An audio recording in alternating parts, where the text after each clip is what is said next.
Our first speaker for this morning is Jacques Perk, and his talk is called Remembering Rodney. Thanks, Jacques. Yeah, so I'll first start with a little bit about how I got to know about Baxter. So in 1771, Groeneveld brought 3 preprints to Amsterdam, 2 with the letters and 1 with the paper. Then I met Baxter the first time at the band summer school where Capel and Kastelein sent me in 1976. And he was in a blue-gray smoke-filled room. And he called me in and asked me what I was doing. And I told that I was doing infrared temperature correlations. And he told me his new ideas that would be for correlations too. That was Z invariance. That was probably, he was just starting to work on that. Then I met him again in Haifa in 1977. And then someone in the audience asked, why did Leib not solve the 8-vertex model before you? And Baxter answered, because he is too mathematical. But this should not be considered as critical because Leib's more rigorous work is very important, but some problems cannot be solved that way yet. And actually the choice of Baxter's book's title is related to this. Then the next time I met Baxter was at Fundamental Problems 1980 in the Netherlands, in Enschede. And Baxter had just had his cancer surgery, throat surgery, so he couldn't speak very much. So he had Elizabeth, his wife, speaking the talk in on a tape recorder, and Baxter was having a lot of fun lip syncing in front of the audience, like he was speaking, but it was not his sound. It was a lady sound. Then after the conference, Baxter came to visit us in Stony Brook, where I was then, and he saw that Schultz and I were doing, and he found that interesting. And he also he had seen Stroganov's work before, and he also wrote some papers about that. And I asked him if he would put Potts and so on in the book, and he said he was not planning that. But then in the end, it became chapter 12 of that book. And I was surprised to see McCoy and myself mentioned in the foreword. In 1987, Helen and I went 6 weeks. I was invited to Canberra, first with a 1-week conference, and then after the conference, Baxter proposed me to work on chiral Potts, and in 5 weeks, he finished the entire paper and submitted to Phys letters A, and then I went back. So I have now to change the page. Now I have to find where to find the screening. How do you change to another file? You can scroll on the right. What? On the right edge of the document. It's the same page. Just Here? I think he needs another file. Yeah. It's another document in the same folder. Yeah, you need to scroll. There's a scroll bar on the right edge there. No, you need to hit the green button again. You need to hit the escape button. Press the escape button first. Where's the escape button? On the top left of your keyboard. Here. Oh, No, not on the screen, on your keyboard. Right. So now you go back to your usual setting and you can find your other file.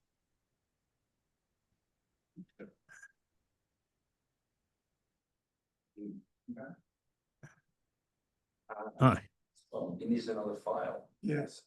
Yeah, here. Right. And now I have to start screen sharing again, yeah?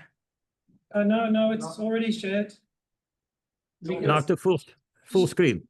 Just try to press the green button again up in the top left of this document. Yes. Or you're another. The green button on the top left. There's... Window. Yeah. That's it. And I can make it bigger. That was again the... Control. Click.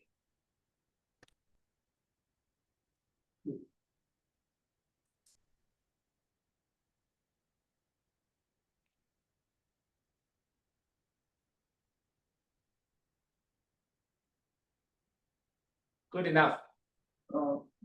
It's good enough. Okay, so this was the letter that we wrote, and that was done in 5 weeks. So we should go to the next page.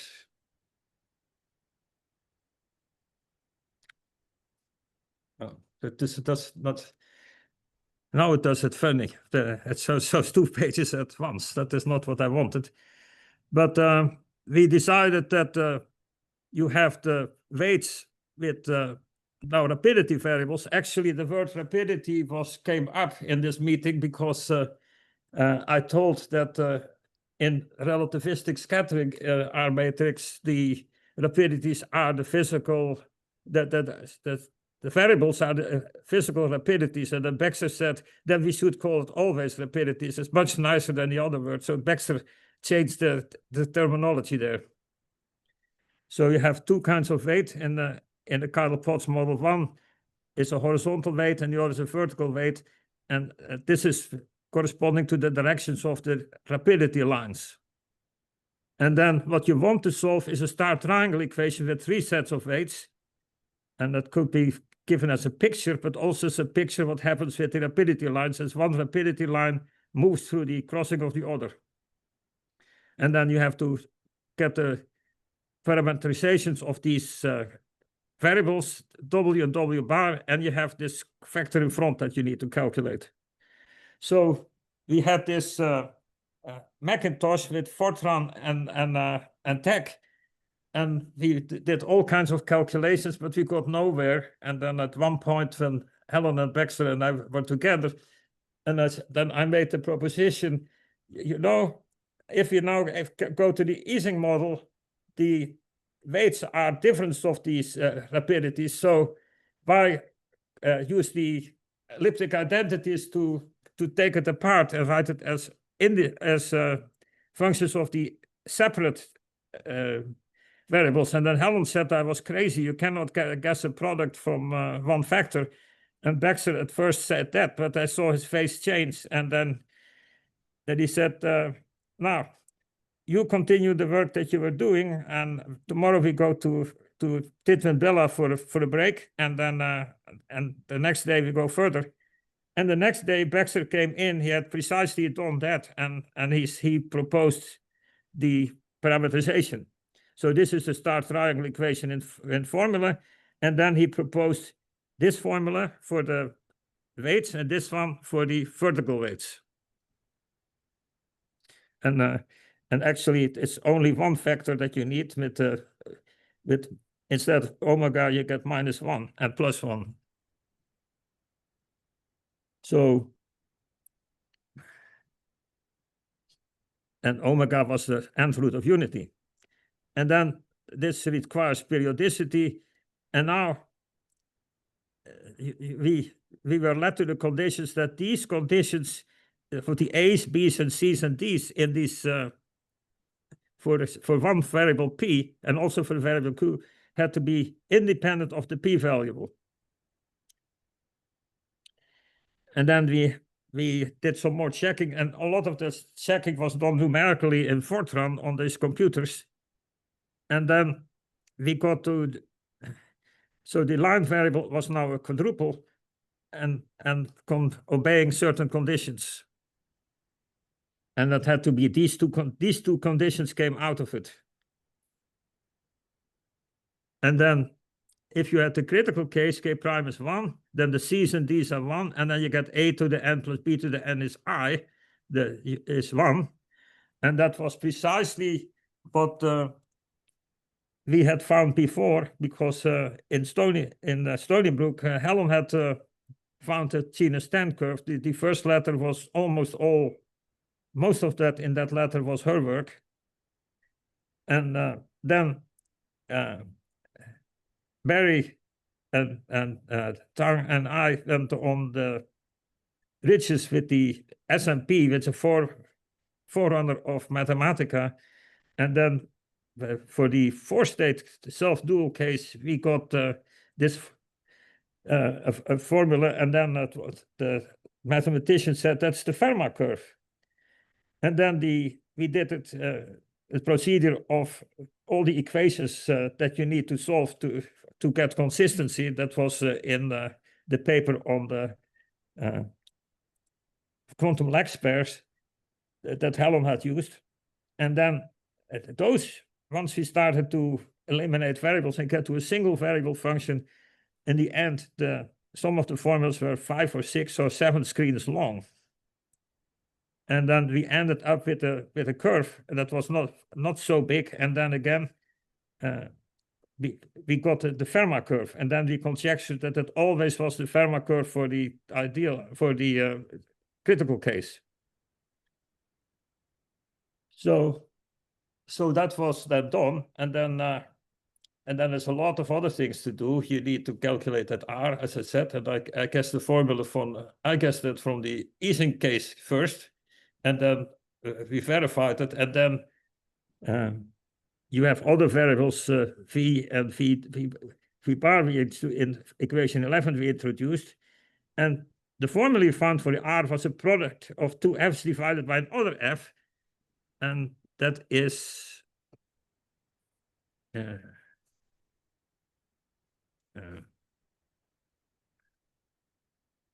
where is he? I want page. I don't want it the 2 pages at the same time. Huh?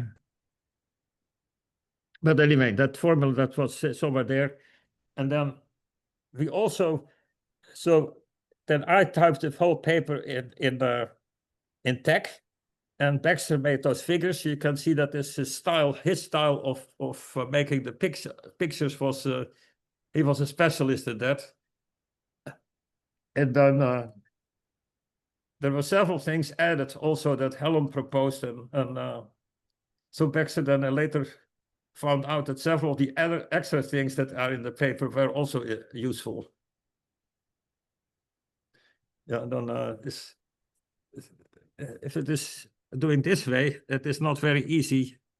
I don't want the 2 pages to show at the same time. Is there a single page way?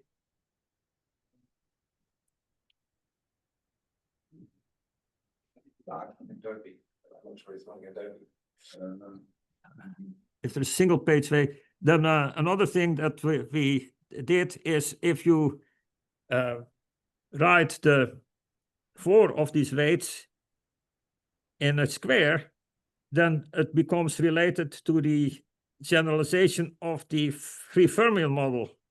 That Helen and I had found that in 1984 or so, 83 maybe. And that was the first paper we wrote when we had found that the monomer correlation of 2 monomers in the dimer model factorizes into 2 Ising model correlation critical Ising correlation functions. And then when we proved this, we used this construction, and then we also concluded that worked in general. And then Baxter had another construction where he has a star, not a square. And those 2 constructions are also important in the furthering of the theory. So that's written out here, and then you get this, and then you get the generalization of the. So maybe if anybody knows how to get the. I want to change to another paper, but I want to only show the single page mode because this is not good.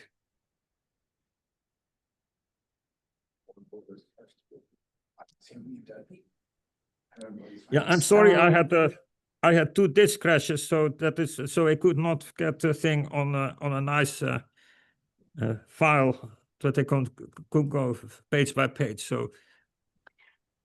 So I need to get out and find the other page again, the other paper. So hit the escape button again. Escape button. Yes. Where is that? Here. Top left of the keyboard, not on the screen, on your keyboard. Escape. Yeah. Yeah. Now, are you using Preview or are you using Adobe? I'm using apparently Preview. But so Preview has a menu item, which is at the top, which is called View. Do you see that menu? Yeah, single page. Okay. Yeah, and you can do single page. Okay. And now I need to change to another paper. So I need to get out of this paper. Mhm. Where is the other? How do we go to the next paper? Okay. How do we get? Yeah. Press escape. Escape again. Yeah. Now you're on your desktop. You can choose your other paper. Yeah. Then this one close. Yes. And then this one. And again. And now I need share again. No, you're already sharing. You just need to make it bigger. So you can either press the green button on the top left. Yeah. Or you can just magnify the page, whatever you want. But if you can make it, the green button on the top left, where it is not there. or you can go to the view menu and enter full screen at the Full bottom. screen. Yeah. Yeah. Okay, now it shows 2 pages at once, but maybe now it's not. Now it's not a problem. And then single. So this is from one of the 2 papers for the McCoy's 60th birthday, and that is what I want to show how you get the Penlevé and all that stuff very easily using Z invariants. So in Z invariants, an example is here. This is a lattice where the rapidity variables are the 2 directions, and they can all be different. That doesn't have to be the same. And you can also make the lattice not like this. And then you have to have the weights again, horizontals, easing couplings and vertical couplings, the same as a special case. And then that is in terms of elliptic variables here. And then you have the 2-point correlation function according to Baxter is dependent on the elliptic modulus and all the line variables or the rapidity lines that pass between the 2 spins. So that is Baxter. And then you have other identity also had. Now, then for the scaling limit, our student Baichi Jin was a very good student, but unfortunately he went, where he is now, I don't know, because he went to his hometown and there he can't do much, his own work. And I don't know if he's still around. So now, then the one becomes a tangent and the other becomes a cotangent. And then the pair correlation is then the magnetization square times the f of the distance, scale distance, and the other one is then the same, but the other function of the scale distance, where little r is r divided by the correlation length. And then Jin Baichi was checking for, rectangular and triangular lattice, and he came to the general conclusion that the formula for r is this one. So the products of all, the sum of all the cosines and that squared, plus the sum of all the squares of twice the line variable squared, take the square root, and you can take a half there. Now, if you assume this as the distance, then you can prove that it's a correct formula for the distance. So in 1980, I had the quadratic identity for correlation functions that is written down here, and that on a planar lattice, and if the planar lattice is very big, then the center is the same as you want, and then you get the product of 2 hyperbolic sines, and then you get the product of 2 correlations minus another product with the spins interchanged, and then on the dual lattice plus the same thing on the dual lattice, and that has to be 0. That was an identity I proved in 1980.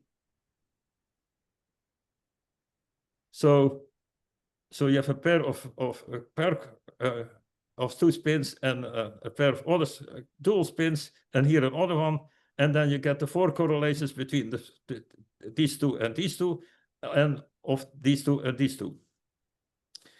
So then write it out, then you get this formula here. And then the correlation, the scaled correlation depends on all the line variables or all the rapidities that are in between. And that is the dot is all the others. And then one of them, that is all 4 of the line variables. And the one has none of them. And then minus the one that you only a pair of them. And at the dual, you have the other 2 pairs. So you get this formula here.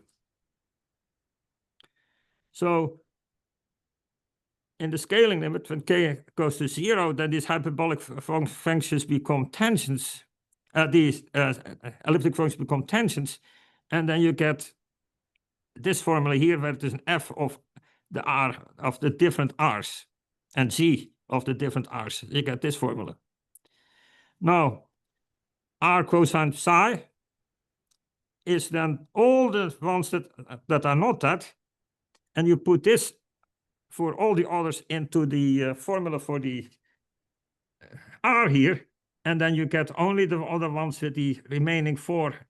So you get the cosine of psi, and then all the plus whatever is there for the remaining 4. So then it becomes pretty simple. Then you get this formula here when you expand to second order, and then you get a formula with cosines f double minus f prime squared, the first derivative square, minus 1 over r g prime. Plus then that with the sines, and then with the z's instead of the f's. But since the psi is arbitrary, these 2 functions have to be separately 0. So now we have then derived these 2 formulas for the scaled function f and the scaled function g above and below tc. And so it's a pair of 2 functions. So this is already the differential equation for the scaling function. The 2-point scaling functions. Now you can take the derivative of this one, you get another g double, and then from these 2 equations you can eliminate g double. If you take the derivative of this equation, and then from this equation they can then eliminate g prime. So you get a formula for g squared in terms of all the f's. And now we can substitute this formula back into this equation. And then we end up with the cubic equations for the f's with up to 4 derivatives. So the scaled correlation function satisfies a cubic differential equation with up to 4 derivatives for the f and the same for the g's. And then this is in fact Penlove 5 of Jimbo and Miwa and Sato. So now if you take this variable here, put it in, then you get this equation here. And that is the derivative of this equation. But once you know this equation, you know what the mu is. They can fill that in, or you can, or you get this, and then you have a derivative that. And there you have to, anyway, there you have the 2 Penlove, and its derivative of this Penlove as Sato, Miwa, and Jimbo had. Mostly Jimbo and Miwa. So now, then, after all that, you can also then substitute in Maple. We expanded that in this formula to 154 terms. That was already in 25 years ago. And then you find, just like expected, that you get the logarithm to an m power and the r to an n power of the scale distance. But the m is always smaller than the square root of n, or equal to, no, not bigger than the square root of n. That's a property of that scaling function. And for the asymptotic value of large distance, you find this, and for short distance, If you take the first few terms, you get this. So, so this is just already almost about 25 years old, but it was inspired, this paper was inspired by Z invariants. Now then you can write more stuff. You can start with these equations here. And then you can fool around it. And then in the end, that is, don't go through the details. In the end, you get Pelnefé 3 and you get Saint Gordon out. But then the nice thing is that you can now use this method to calculate the susceptibility over the whole scale for the various lattices. So we have that was done with Chan and Goodman and Nickel, and my algorithm then could calculate the series expansion to very high order, and on the square lattice, even Jensen went to 2,000 terms, and I think it is now done to 5,000 terms. So these were unheard of lengths of the expansions, and then you get very accurate results for the susceptibility. So I must be through my time about now, is it? Yes, just about, Jacques.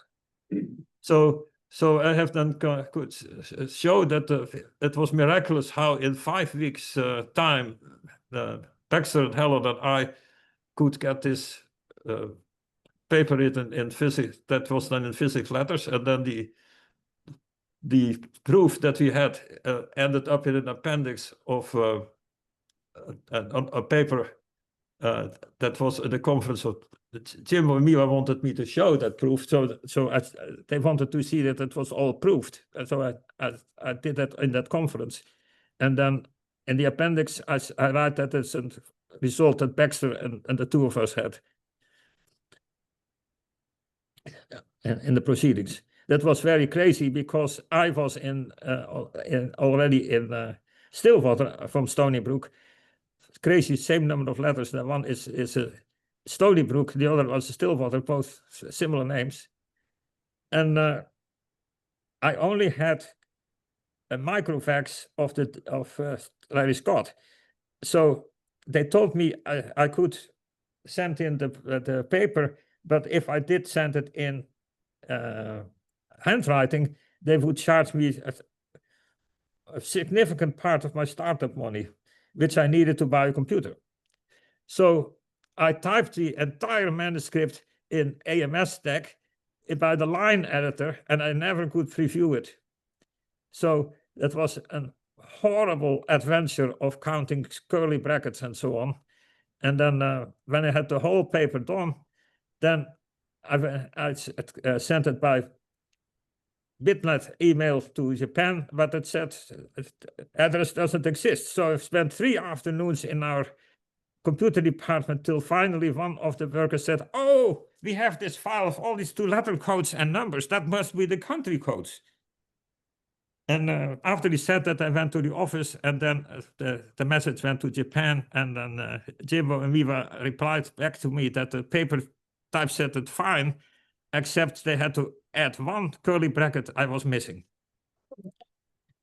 So I think that was also miraculous that you can understand how crazy that was and how frustrating to type a paper like that, not be able to see it and have counting a very large number of curly brackets. So that paper contains more detail that is for the conference of that meeting in Kyoto and in Lake Biwa. So if people want the references, I can give you these references if they send me an email. Oh. So and yeah, this. I'm sorry that I could not do better, but I had 2 computer crashes. The one that was just the day before you had a special meeting for remembering Baxter at the funeral service. So I couldn't even do anything. And then when I have it about fixed and then started to prepare this talk, then the other hard disk crashed. But you So- made it, it's the main thing, so we appreciate your efforts.